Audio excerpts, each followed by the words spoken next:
Two. Good afternoon. Howie Pitts here with Pitts Enterprises. We're at Sitka Pioneer Home in the kitchen, and we're going to service the SPH Fire Suppression system that's in the kitchen. And it's electric, and we're going to show you how to do step by step basically. And Brian's a maintenance man here, and he's going to be my assistant. He can't lift anything, but he's got a lot of smarts. So that's all that counts. And the first thing we always do is call the fire station, 747-3233, and tell them we're working, because we don't want any big red trucks showing up if we're just maintenance work, you know. It's kind of embarrassing. Also, we call LJ Alarm over in Juneau, which the maintenance supervisor has their number and their code, and just in case there's a different maintenance supervisor, I'm not going to mention names right now. So anyway, so here we are in the kitchen, and the girls are done cooking. It's a little warm, but it's functional. You don't want to do this if everybody's in here cooking. It kind of disrupts their menu, and we want to do it during the daytime when we can see what we're doing and we can get the job done. So this particular system was put in probably, it was in 2007 when they remodeled the whole kitchen. So this is an Ansel R102. It's a wet chemical system, so everything comes out, it's like soap. It's real easy to clean up. You can clean it up with a sponge, so it makes it a lot better, and it comes out the nozzles, which I'll show you. But the first thing we want to do is make sure everything is disconnected. So, you know, all the controls are behind this panel. You just lift up on it, slide it down, move it out of the way, and here's the components of the whole setup here. We've got the two tanks that has all the liquid chemical in it. We have our CO2 cartridge that when it's activated, the gas comes through here, pressurizes these cylinders, it goes up through the piping and out through the nozzles. So to always be safe, we unscrew this, and it's left-handed threads. It's got an arrow, so if you can see it, you just unscrew that. And always hold your breath and be careful. So that just comes out. So now if we do make a mistake, it's not going to set the thing off. And this thing weighs 46 ounces. We just weighed it with an ounce scale. It's stamped right on the top here. And I always mark on the cylinder when we checked it. This is good for 12 years, and next year it's going to be replaced. Here's our handy dandy little ounce scale that's older than Brian. Yeah. But it's functional and it worked. It weighed 46 ounces, so that's what it's supposed to do. So we move that out of the way so we don't forget it, because it's right by the toolbox. You don't want to not put it back in. If we were going to set the alarm off, which we're going to try to bypass, this one cable right here is the remote pull, and we'll show you where that is. It's over there right behind the dishwasher, which is really hard to get to. Should we walk over there now and see it? Mm-hmm. Okay. So if someone's actually panicking and having a fire, instead of using the fire extinguisher that's over there, they could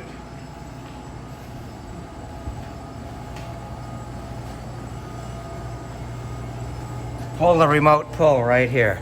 All you have to do is pull it, the little glass breaks, and it pulls on the cable, and that pulls up that and sets the thing off. Unfortunately, the way they have this thing hooked up, it's usually behind the door. Yeah. I can get it. Can you get it? I don't know if I can bend down low enough to get it. So when they put it in, it's in a bad spot. Very but bad spot. They can do it. But this thing is, it's manual and automatic. So it'll go off if the temperature gets too high, or if they panic and want to pull the thing remotely, you can do it that way. So we're good to go on two ways to set it off.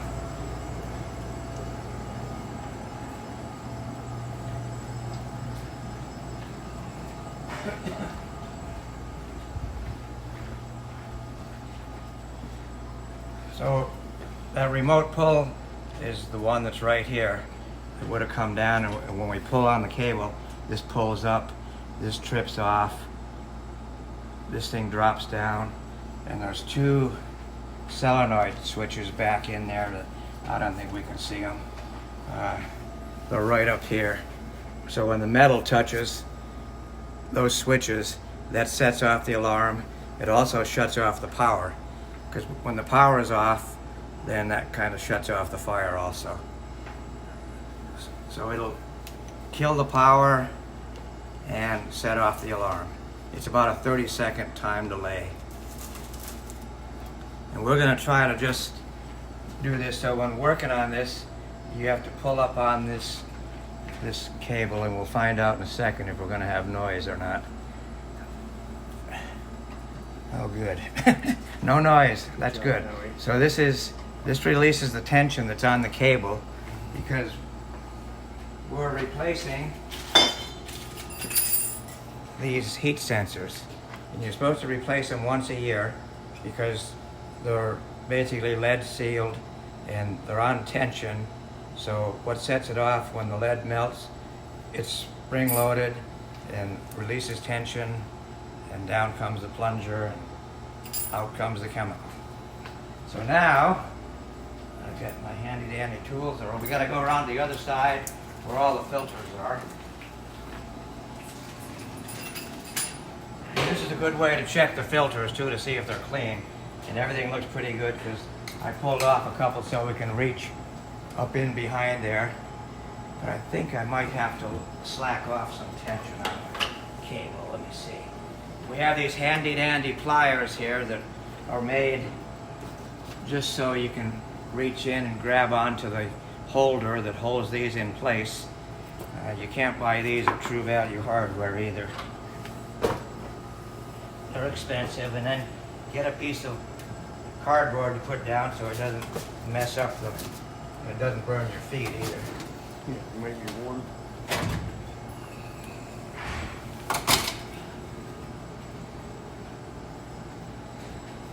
No, I don't need these after all.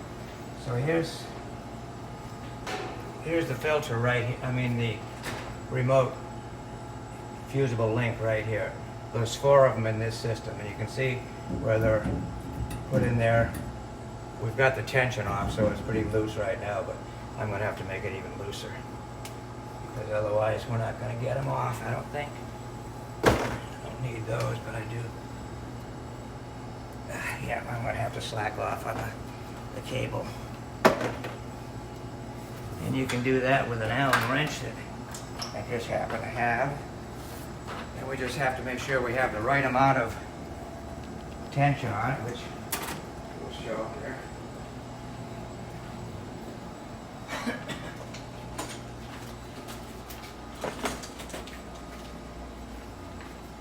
We wear a mask sometimes so people don't know who we are in case something goes wrong.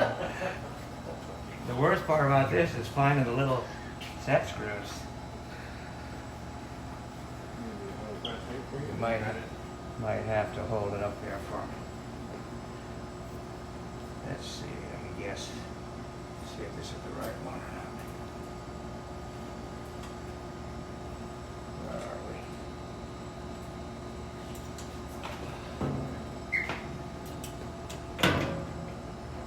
I can't see it. There we go. In the groove? Nope.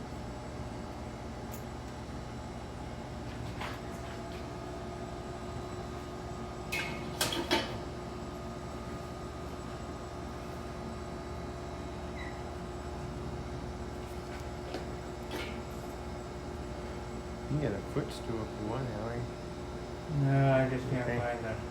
I have that same issue sometimes. You're going in blind. Yeah.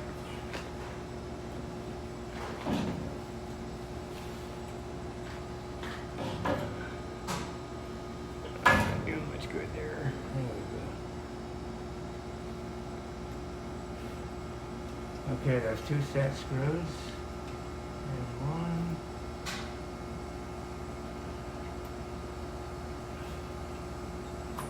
Okay. You know, you So- released it some more, We you got- see. Yeah, but it hasn't hit the sensors yet. So we're good. It's not Yeah. going to sound the Right. alarm. And I'll keep this with that so we know how to put the tension back on.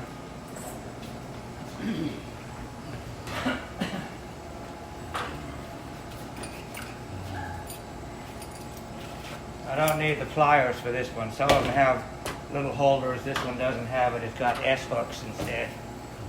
So yours is a little different.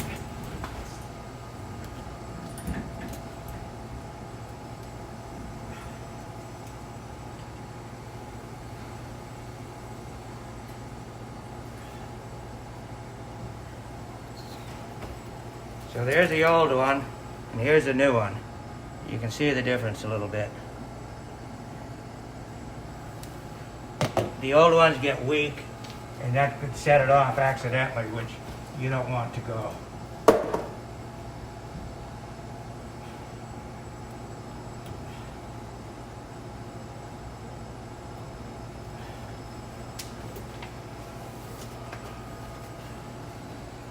should have just left it loose.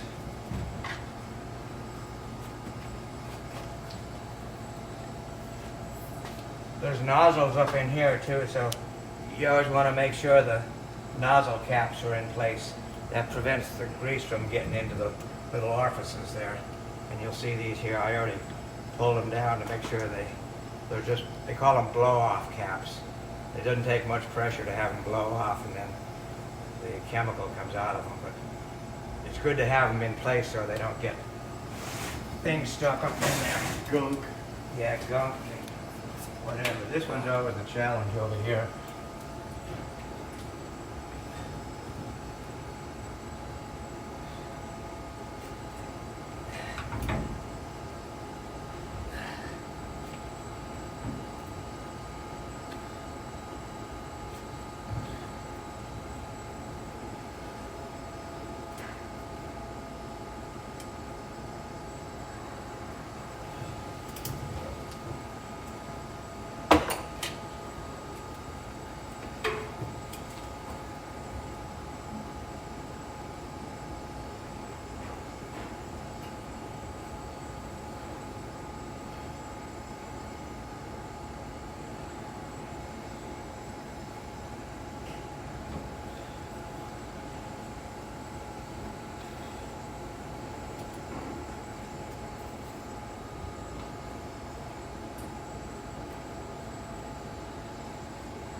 It usually goes in easier than this, but seeing we're making a movie.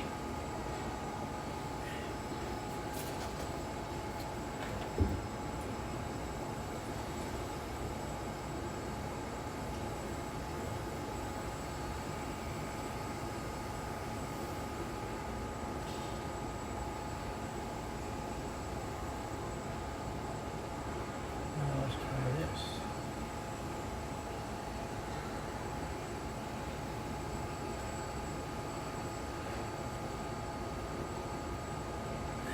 There you go. That was easy after the fact.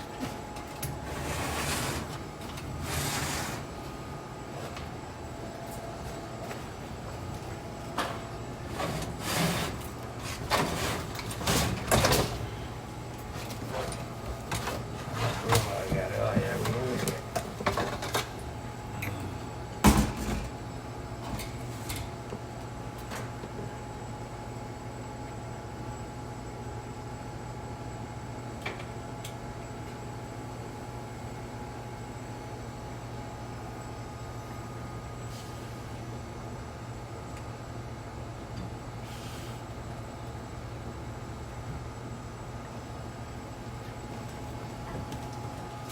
Let's see.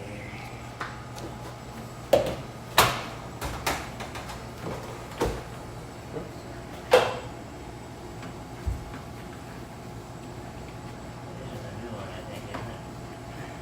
No, this is a new one. Tissue green, gunky grease. Yeah, good gunky grease. see. I think I'm gonna have to move the ladder over there and climb up on Okay. top of that. I'm gonna get another piece of cardboard for you. Maybe I can get it from there.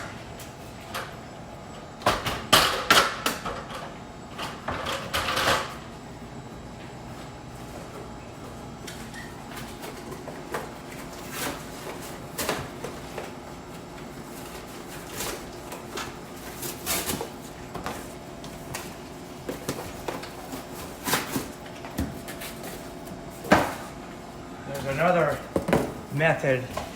This is called the trip link, and it's made to, you can cut it with a pair of dikes, and it's the same as this, but it's just made to put up in there, and you cut it, and then it tests it. But if we do that right now, it's going to set off the alarm, so we're going to bypass this time. But this is called a test link.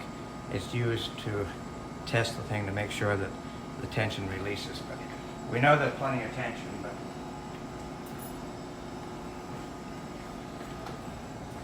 now you got to be skinny here. Which you are. Well, I gained 10 pounds from Time COVID came. the virus, yeah. Oh man, I hate this.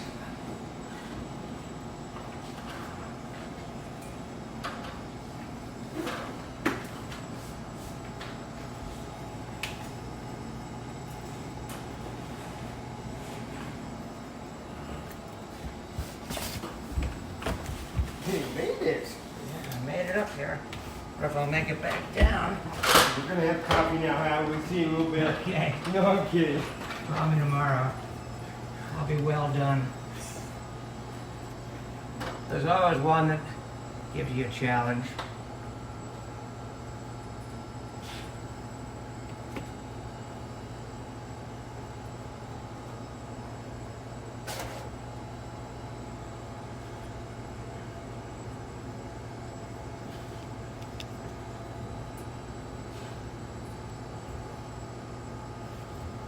I can have it. Okay. You want to just step down this way, Howie? I think I'm gonna try it.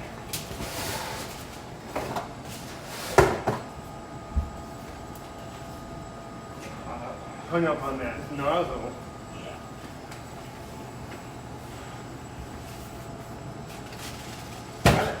Okay. Okay, so we gotta hook up that middle one again. And put tension on. You can see how they're all loose. You don't want to cock it, because it'll go off right now. Okay, so that's hooked up. That's hooked up. That one's hooked up.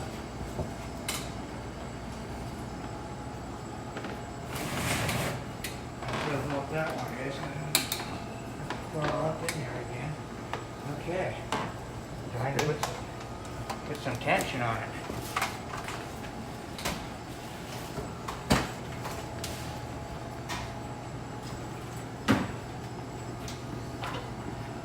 I'm not usually this old and crippled, but I got hit by a car, so that's my excuse. You did really good, Howie.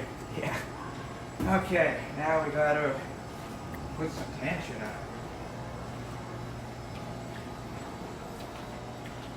So we can do this a couple ways. I'll see how strong I am. You can grab it with pliers and pull down on the cable. Flip that up as high as it can go. And we can probably see where it was before. Right, pretty close. Is that pretty close? I don't know. It might be a bit of a gap, but it's hard to tell. Well, we'll know when we put the tension on it. Tighten down your set screws.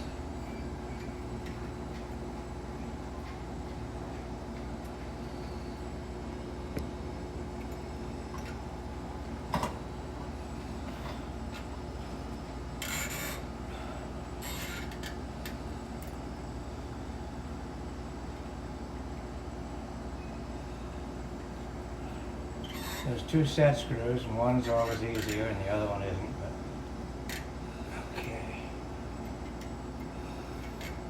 They're both tight. I'm going to put tension on the bar here. Now we got to check and see if we got tension on all cables.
Looks good to me, but you know the tension. Were they that when we started? I don't think they were that high, but they may have been. You mean that loose or that tight?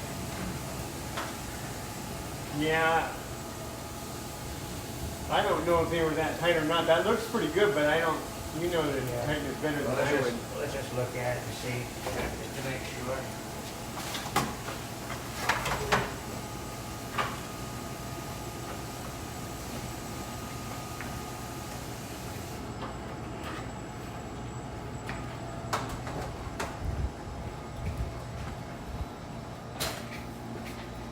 Okay. See my light here for a second, see if I can see where the... Yeah, this should be It tighter. looks pretty good. No, that one's supposed you to want be... that loose. There's a little play in that, so when you pull the thing out, it gives it the deal. So that looks like where it was before. So I'll just make sure they're good and tight.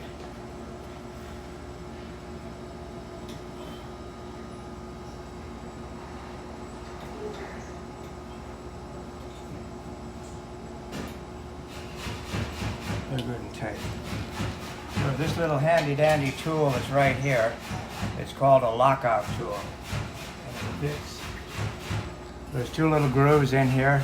It fits right on top of there.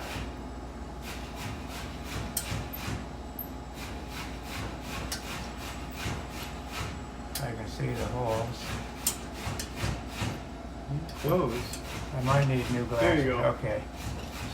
So that prevents it from accidentally discharging also. So if we screw the cylinder in, which I'll do here in a minute, as soon as I get the filter in place, we'll put the cartridge in, and that's just a keepsake so that in case you hit it the wrong way or you're clumsy and set it off, it won't go off. It won't let the thing come down. So. Okay, there's that, where's that? We got our count for everything here.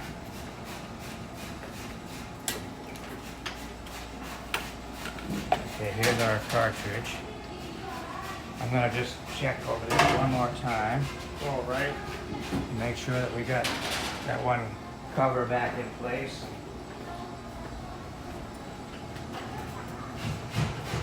Put all these things back together.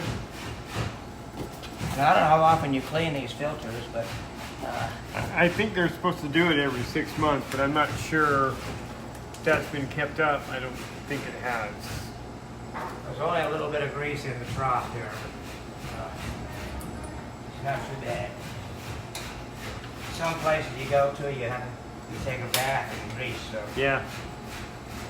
I know when they do it, it's done in the evening as a last wash item. I guess it helps if you put it on the right way, right?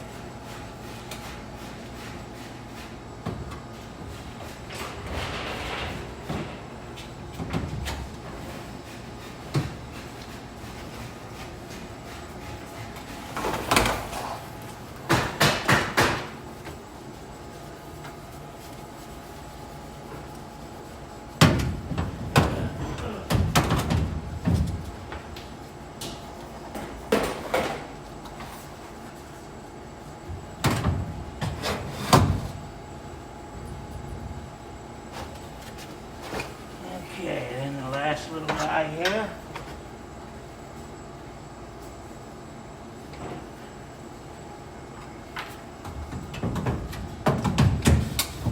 Okay, so everything's good there. We knocked all our caps off. But they're easy to come off and they're easy to put back on.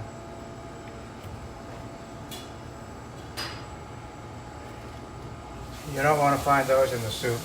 No. That's why they have these little things that hold it in place.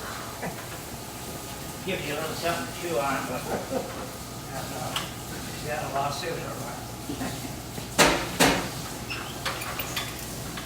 And a lot of times what I do is I'll give these to whoever's in charge to show you that we changed them, because some people want proof that we did some work. And here they are, and you can see what the difference is. You can tell the ones that really got used a lot were in the heat zone compared to this one here. I think that one was over the far end maybe.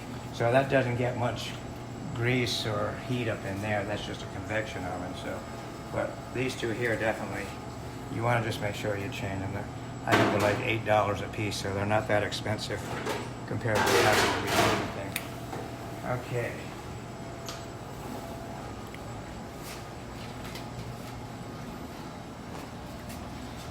Oh good, we can keep those there. Put that back together. Now, we call it the hour decision, where we're going to put this back in place. Remember, it's left-hand thread, so we make sure everything's cocked. The cable's looking good. And this just slides in the little groove right there. Sometimes you can put a little bit of grease around the threads if it gets a little sticky, but so far so good. That one's going on good. Yep, that one's good. We're in a good spot. Now, everybody hold their breath and we pull out the safety pin. Leave that right there so that someone that might want to work on it knows where it's at. So if you're going to work on it, I'd pin it off, remove your cartridge, and then it won't actually go off. For it. Yep. And that's it. Hopefully it'll work when you need it. And it usually sets off the alarm and it cuts off the power, so you have to go to the second floor to reset the alarm. And then I don't know where you go to reset the power. Oh, it's at the end of the... Oh, over here? Right over there. Brian always does that, so end of the station. he knows, but if he retires, you're out of luck.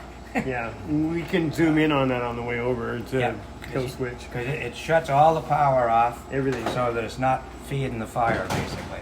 And that's what you want. So everything's put together, all the nozzle caps are in place. All we have to do is button this up. We always check, and I put a new tag on it that says we did it. So in case any inspectors come by, they want to check you. I wrote the date, and that's my permit number, 98109. So we're good to go there. All we have to do is put this back in and hope for the best.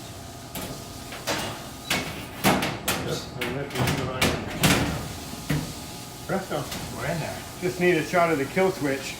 Yeah. It's over this way.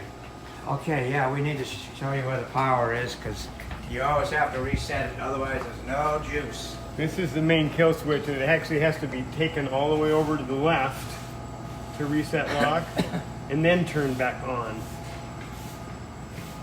Reset lock, cock it to that.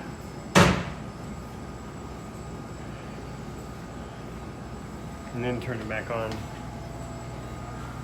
And this is all electric, it's not gas, right? Right. Everything's So there's no gas to worry about. It's all electric.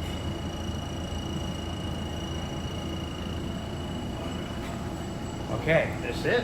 So now we can get rid of the greasy gloves and I can go take a shower. Did good, haven't we? We have to call LJ Alarm and I have to call the fire station. Let them know we're done. Tell everybody we're done. And I always ask LJ, well, they're not going to get an alarm because we didn't make the alarm go off. But I always usually ask them, and then I put it on the report, alarm at 2:15 or whatever. So that way that someone knows that we actually did it. And if you call them, they know about it. If you don't call them and it goes off, they charge you $50. Yeah, we don't want that. That's what it used to be, but it might have gone up in price. Probably is.